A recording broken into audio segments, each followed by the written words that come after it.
Hello friends, अगर आपने मेरा चैनल अभी तक सब्सक्राइब नहीं किया है तो प्लीज़ मेरा चैनल सब्सक्राइब करें और बेल आइकन पर ऑल पर क्लिक करें, जिससे मेरी सभी अपडेटेड वीडियोस आप तक पहुंच जाए। हेलो फ्रेंड्स, मेरा नाम है शिखा और मेरे चैनल इंग्लिश विद शिखा में आप सभी का बहुत बहुत स्वागत है। आज का जो हमारा वीडियो का टॉपिक है वो टॉपिक है रिलेशनशिप ख़राब होने के पीछे कौन कौन से कारण होते हैं। वैसे तो बहुत सारे कारण होते हैं। रिश्तों में जहाँ प्यार होता है वहाँ तकरार भी होती है और खट्टी मीठी यादें सारी ज़िंदगी भर याद आती हैं। लेकिन जब रिश्ते में प्यार कम और तकरार ज़्यादा हो जाए तो वह टूटने की कगार पर पहुँच जाता है। आज कपल्स में सहन शक्ति कम है, इसी वजह से रिलेशनशिप ख़राब हो रही है। बिजी शेड्यूल के चलते हर समय रोक टोक, बिजी फ़ोन, अपने आप को बेस्ट दिखाने की चाह, फेसबुक पर ऑनलाइन होने के बावजूद मैसेज का रिप्लाई ना करना, यह सब रिश्ते में तकरार ही डालते हैं। ये तकरार आपके रिलेशन का फ्यूचर भी डिसाइड करती हैं। आज हम आपको कुछ ऐसी बातें बताते हैं जो आपके रिलेशनशिप को ख़राब करने का कारण है और उन कारणों को आप दूर करके अपने रिलेशनशिप को ख़राब होने से बचा सकते हैं। तो जल्दी से इस वीडियो को शुरू करते हैं।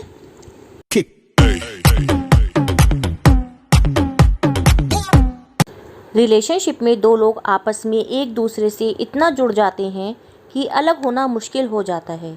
लेकिन फिर भी कई बार ऐसे हालात होते हैं कि दोनों अलग होने का फैसला कर लेते हैं। आज हम आपको बताने जा रहे हैं वो कौन से कारण हैं जो रिश्तों में दरार आने की वजह बनते हैं। सबसे पहला जो रीज़न है वो है गलती की याद दिलाना। पार्टनर को ताने मारना रिलेशनशिप को कमज़ोर करता है, खासकर अगर बहस के दौरान या पार्टनर की गलती पे रोज़ रोज़ ताने मारते हैं तो झगड़ा बढ़ जाता है। अगर आपका पार्टनर कोई गलती करता है तो उसे गलती का एहसास कराएं, ना कि उसे बार बार ताने मारें। माना कि आपके पार्टनर ने पास में कुछ गलतियां की हैं जो उन्हें नहीं करनी चाहिए थी, लेकिन अगर आप बार बार उनकी गलती का उनको एहसास कराएंगे और उन्हें शर्मिंदा महसूस कराएंगे तो ये आपके रिलेशनशिप के लिए बहुत खतरनाक है। दरअसल इस तरह बार बार की गई गलतियों को दोहराने से आपका पार्टनर काफ़ी डिप्रेस फील करेगा और बहुत निराश होगा, और जिस दिन उसका पेशेंस लेवल ख़त्म होगा उस दिन आपकी रिलेशनशिप में बहुत ज़्यादा दरार आ जाएगी। सेकंड जो रीज़न हो सकता है तनाव का, बातचीत कम होना भी हो सकता है। अगर आप अपने पार्टनर को अपने दिल की पूरी बात नहीं बता पा रहे हैं तो ये उम्मीद भी ना करें कि वो भी आपसे सारी बात शेयर करेंगे। दरअसल सभी मुद्दों पर खुलकर शांत दिमाग से बात ना करना या कम बात करना आपस में दूरियां बढ़ाता है। हालांकि ज़रूरी नहीं है कि जिस विषय पर आप पार्टनर से बात कर रहे हैं उसका समाधान अभी होना चाहिए, कुछ समय बाद भी हो सकता है, लेकिन खुलकर बात करना बहुत ज़रूरी है। अगर आप रोज़ाना एक दूसरे से बातचीत नहीं करेंगे तो इसका सीधा असर जो है आपकी रिलेशनशिप पर पड़ेगा और आपके बीच में काफ़ी डिस्टेंस बढ़ता जाएगा, क्योंकि एक दूसरे से आप खुल के बात नहीं करेंगे, एक दूसरे के साथ आप अपने जो विचार हैं, थॉट्स हैं, उनको शेयर नहीं कर पाएंगे, जिसकी वजह से आपके बीच में दूरियाँ बढ़ती चली जाएंगी और कम्युनिकेशन गैप बनता चला जाएगा। थर्ड रीज़न हो सकता है फ्रेंड्स कि एक्स की बातें करते रहना। बहुत से लाइफ पार्टनर को आदत होती है कि वो अपने पास्ट को बार बार अपने प्रेजेंट में लेके आते हैं और एक्स की बातें करते हैं और कंपेयर करते हैं। तो सबसे पहली बात तो कंपैरिजन बिल्कुल ना करें। अगर आप फ़िलहाल जिस रिलेशनशिप में हैं उससे पहले वाली रिलेशनशिप के बारे में आप अपने जो पार्टनर हैं या आपके पति हैं उनको पता है तो बहुत अच्छी बात है। हालांकि अगर आप रोज़ उन्हें अपने जो एक्स हैं उनकी क्वालिटी गिनवाएंगे या बार बार उनका जिक्र करेंगे तो इससे जो आपके पार्टनर हैं उनको बहुत चिड़चिड़ापन महसूस होगा और वो काफ़ी इनसिक्योर भी फील करेंगे, जिस वजह से आपके बीच में बहुत ज़्यादा झगड़ा भी होगा और तनाव भी बढ़ेगा। तो जो आपके एक्स था या जो भी आपका पास्ट था उसको बिल्कुल भूल जाएं और उसको बिल्कुल भी अपने प्रेजेंट में ना लेकर के आएँ और किसी भी तरह का कोई कंपैरिजन ना करें। जो आपका पास्ट था और जो आपका प्रेजेंट है या आपका जो भी फ्यूचर है आप उसमें पूरा बैलेंस बना कर के रखें, क्योंकि सभी के अंदर सभी तरह की क्वालिटी नहीं होती है। तो बार बार किसी को ये बताना कि जो आपके साथ पहले थे उनके अंदर ये क्वालिटी थी और आपके अंदर नहीं है, तो सामने वाला चाह करके भी आपके अकॉर्डिंग नहीं बन पाएगा, क्योंकि आपकी एक्सपेक्टेशंस बियॉन्ड लिमिट है। तो इसलिए बार बार आप उनको एक्स की बातें करके परेशान ना करें, चिड़चिड़ापन महसूस ना करवाएं। नेक्स्ट जो रीज़न होता है घर के काम में हाथ ना बटाना। ज़्यादातर वाइफ़ को ये शिकायत होती है अपने हस्बैंड से कि वो उनका घर के काम में हाथ नहीं बटाते हैं। इवन वीकेंड पे छुट्टी के दिन भी घर के काम में उनका हाथ नहीं बटाते हैं। अगर आप हाउसवाइफ़ हैं तो एक बार के लिए आप ये सब मैनेज कर सकती हैं, बट अगर आप भी वर्किंग है तो आपके लिए दिक्कत हो जाती है कि घर का सारा काम खुद से मैनेज करना। तो ऐसे में कई बार रिश्ते ख़राब होने का चांस बढ़ जाता है, क्योंकि पति घर के कामों में पत्नियों का हाथ नहीं बटाते हैं, जो बहुत बड़ी समस्या है। पति हो या पत्नी, दोनों घर के और बाहर के कामों को अगर आपस में डिवाइड कर लेंगे, विभाजित कर लेंगे, तो यह समस्या खत्म हो जाएगी, क्योंकि घर आपका है, घर के काम भी आपके हैं। तो दोनों को मिलकर के घर के काम को करना चाहिए, जिससे कि जो ये छोटे छोटे इश्यूज होते हैं घर में, वो ख़त्म हो सकें। नेक्स्ट जो रीज़न होता है रिलेशनशिप ख़राब होने का, विश्वास ना करना या ट्रस्ट ना होना एक दूसरे के लिए। दोनों में अगर एक दूसरे के लिए ट्रस्ट नहीं है तो लड़ाई झगड़े होना लाजमी है। अगर आप एक दूसरे का फ़ोन चेक करते हैं, फेसबुक चेक करते हैं, व्हाट्सएप चेक करते हैं, कॉल डिटेल्स चेक करते हैं, मैसेजेस चेक करते हैं, तो डेफिनेटली इसका मतलब ये है कि आप एक दूसरे को ट्रस्ट नहीं करते हैं, या आप एक दूसरे से अपनी जो ये पर्सनल इन्फॉर्मेशन है उसको हाइड कर रहे हैं। तो इसका भी एक सीधा असर ये पड़ता है कि जो आपके दूसरा पार्टनर है उसको ये लगता है कि ऐसा क्या है आपके फ़ोन में जो इन्फॉर्मेशन हाइड की जा रही है, तो उससे भी रिलेशनशिप आपकी स्पॉइल होती है। तो ट्रांसपेरेंसी रखें, आप अपने जो भी आपके डिटेल्स हैं, जो भी हैं, एक दूसरे पे अननेसेसरी शक ना करें, विश्वास करें और ट्रांसपेरेंसी ज़रूर रखें। अगर कहीं कोई डाउट है तो उसको उसी टाइम पे क्लियर कर लेना बहुत ज़रूरी है। रिलेशनशिप स्पॉइल होने का नेक्स्ट रीज़न जो होता है वो महत्व ना देना होता है। किसी को इम्पोर्टेंस ना देना या इग्नोरेंस करना। एक दूसरे को समझें, प्यार और उनके काम को महत्व दें। पहले पार्टनर की बात सुनें और फिर अपनी सुनाएं। ऐसा करने से एक दूसरे को आप अच्छे से अंडरस्टैंड कर पाएंगे। अगर आप ये सोचते हैं कि सिर्फ आप सिर्फ बोलेंगे और सामने वाला हमेशा सुनेगा, तो ये पॉसिबल नहीं है। तो आपको एक गुड लिसनर बनना पड़ेगा। उसके बाद आप सामने वाले से एक्सपेक्ट कर सकते हैं कि वो भी आपकी बात को सुने। एक दूसरे की फीलिंग्स को इम्पोर्टेंस दें, एक दूसरे के काम को इम्पोर्टेंस दें। अगर आप वर्किंग है और आपकी वाइफ वर्क नहीं करती है तो आप उनको कहीं भी इग्नोर ना करें और अपने से कहीं भी उनको छोटा ना समझें। उनके काम को भी उतनी ही इम्पोर्टेंस दें जितना आपके काम को इम्पोर्टेंस दी जाती है।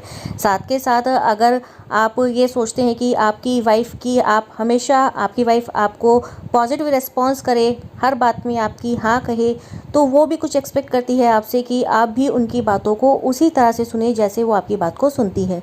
तो दोनों के लिए बहुत ज़रूरी है कि एक दूसरे को इग्नोर ना करें, एक दूसरे को इम्पोर्टेंस दें और एक दूसरे का जो वर्क है या एक दूसरे की फीलिंग है उसको भी पूरी तरह से इम्पोर्टेंस दें।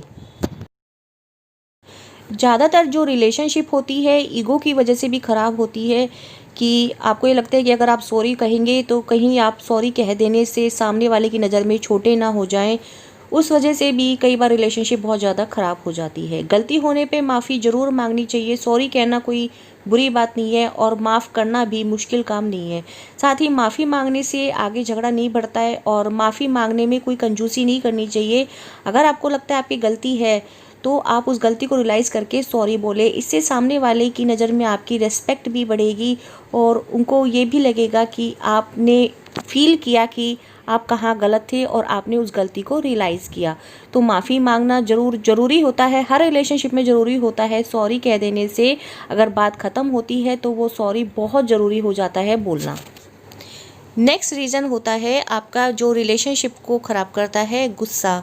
गुस्से को बीच में ना आने दें। गुस्सा किसी भी रिलेशनशिप को पूरी तरह से ख़राब कर देता है। पति पत्नी दोनों ही यदि एक दूसरे को समझते हैं तो उनके बीच गुस्सा और घमंड कभी नहीं आएगा, क्रोध कभी नहीं आएगा। अपने आप को कभी भी दूसरे से बड़ा ना दिखाएं, दूसरे की बात को भी इम्पोर्टेंस दें और दोनों एक दूसरे की सलाह से कोई काम करें। आपको अगर ये लगता है कि सामने वाला गलत है और आपने जो भी सलाह दी है वो बिल्कुल सही है, या आप अपनी बात को इम्पोर्टेंस देंगे, सामने वाले की बात को इम्पोर्टेंस नहीं देंगे, तो वो बहुत गलत है किसी भी रिलेशनशिप को आगे लेके जाने के लिए।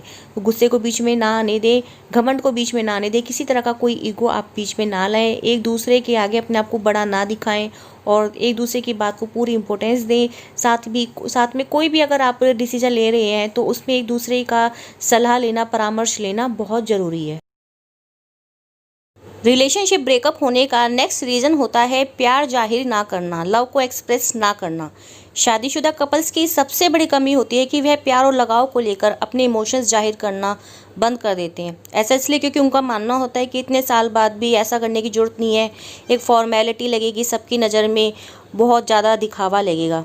लेकिन अगर आप अपना जो लव है, आपके जो इमोशंस हैं, उनको एक्सप्रेस ही नहीं करेंगी तो जो आपके रिश्ते में एक मिठास है वो कैसे रह पाएगी। लव एक्सप्रेस करने का मतलब सिर्फ आई लव यू बोलना नहीं होता, उसमें बहुत सी चीज़ें आप जाहिर कर सकते हैं। जैसे आप डिनर पर जा सकते हैं, साथ में कोई ट्रिप प्लान कर सकते हैं वीकेंड पर, या आप एक दूसरे को without any occasion you may gift. तो ये सारी चीज़ें, या फिर आपका अगर जैसे साथी है, लाइफ पार्टनर है, वो बहुत टायर्ड है, उसकी तबीयत ख़राब है, तो आप उसके लिए घर का काम कर सकते हैं, उसको कंफर्ट फील करा सकते हैं, स्पेशल फील करा सकते हैं किसी भी ओकेज़न के लिए। ज़रूरी नहीं होता एनिवर्सरी और सिर्फ बर्थडे पे ही आप उसको गिफ्ट दें। साल में बहुत से ऐसे ओकेज़न्स होते हैं जब आप उनको स्पेशल फील करा सकते हैं। तो लव एक्सप्रेस करना बहुत ज़रूरी होता है अपनी जो रिलेशनशिप है उसको बनाए रखने के लिए। नेक्स्ट है सोच ना मिलना। अलग अलग एनवायरनमेंट से आकर के जब दो लोग एक रिश्ते में बंधते हैं तो ज़रूरी नहीं होता कि हमेशा उनका जो माइंड फ्रिक्वेंसी है वो मैच करे। कई बार सोच नहीं मिलती है, जिसकी वजह से आपस में रोज़ किसी न किसी बात को लेकर के आर्ग्यूमेंट होती है, क्योंकि ज़रूरी नहीं है कि आप जिस पॉइंट पे आकर के एग्री करते हैं आपका पार्टनर भी उसी पॉइंट पे आके एग्री करें। तो या तो आप एक दूसरे को अपनी बात से कन्फेस करें, या फिर ये है कि आप अपनी सोच को मिलाने की कोशिश करें, क्योंकि अगर दोनों ही अलग अलग दिशाओं की तरफ से सोचेंगे तो कभी भी आप एक कॉन्क्लूज़न की तरफ नहीं पहुंच पाएंगे, जिससे आपके बीच में जो मिसअंडरस्टैंडिंग है या झगड़े हैं वो बहुत ज़्यादा बढ़ेंगे। तो सोच ना मिलना भी एक बहुत बड़ा रीज़न माना जाता है किसी रिलेशनशिप को ख़त्म करने के लिए। तो कोशिश करें कि आपकी जो सोच है आप उसको मिलाएं और एक दूसरे की सोच को रेस्पेक्ट करें। रिलेशनशिप स्पॉयल होने का एक बड़ा रीज़न रेस्पेक्ट ना देना भी होता है। एक दूसरे की रेस्पेक्ट जरूर करें और ख़ुद को सही साबित करने के चक्कर में अपने पार्टनर की इंसल्ट ना करें, और ना ही अपने साथी को कभी नीचा दिखाने की कोशिश करें। एक दूसरे को रेस्पेक्ट दें, क्योंकि आपके द्वारा दिया गया सम्मान तीसरे की नज़र में भी आता है। इसलिए अपने रिश्ते की हमेशा गरिमा को बनाए रखें। अगर आप दोनों एक दूसरे को खुद से ही रेस्पेक्ट नहीं देंगे तो तीसरा कभी आपके रिश्ते को रेस्पेक्ट नहीं दे पाएगा, समझ नहीं पाएगा।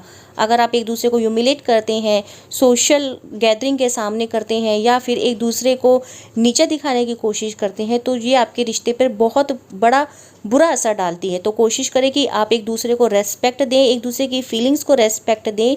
अगर आपको कुछ बात बोलनी है, ख़राब लगी है, तो वो आप उनसे अकेले में शेयर करें। कम से कम लोगों के बीच में आप एक दूसरे की गरिमा को बनाए रखें। तो फ्रेंड, ये कुछ कारण थे जिनकी वजह से कोई भी रिश्ता बहुत आसानी से ख़राब हो सकता है। और रिश्ता ख़राब करना बहुत आसान है, पर उस रिलेशनशिप को मेंटेन करके रखना बहुत मुश्किल है। तो मैंने अपनी इस वीडियो में आपको बताया है कि रिश्ता जो हमारा ख़राब होता है उसके पीछे कौन कौन सी वजह हैं, और उन वजहों को दूर करके कैसे कोई भी रिलेशनशिप को ख़त्म होने से बचाया जा सकता है। आई होप आप सबके लिए ये वीडियो बहुत यूज़फुल रहेगी। ऐसे ही मेरे चैनल पर बने रहें, हंसते रहें, मुस्कुराते रहेंगे। फिर मिलेंगे नई वीडियो के साथ। Tata bye bye.